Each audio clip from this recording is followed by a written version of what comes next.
این برش هم تا مثلا نصفش بره اوکی، یعنی بیشتر نره که چون زمانی که با قیچی میخوایم درش بیاریم میشکن.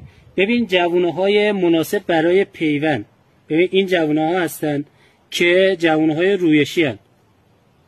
جوونه مثلا شاتون ور نداریم مثلا پیوند کنیم بعد شاتونه در بیاد و بیفته، دیگه پیوندتون به درد نمیخوره، یعنی اوکی نیست.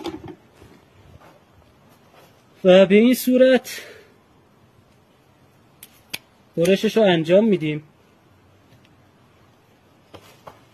چاقو کجا گذاشتم من چاقو؟ اوکی. ببین زمانی که دارین برش رو انجام میدین سعی کنین صاف و یک دست در بیارین که روی پایه به صورت صاف بشینه این برشه و پرز و اینا نداشته باشه و چاقویی که دارین استفاده میکنین تیز باشه و که اون پرزا رو نذاره روی قلمه هاتون.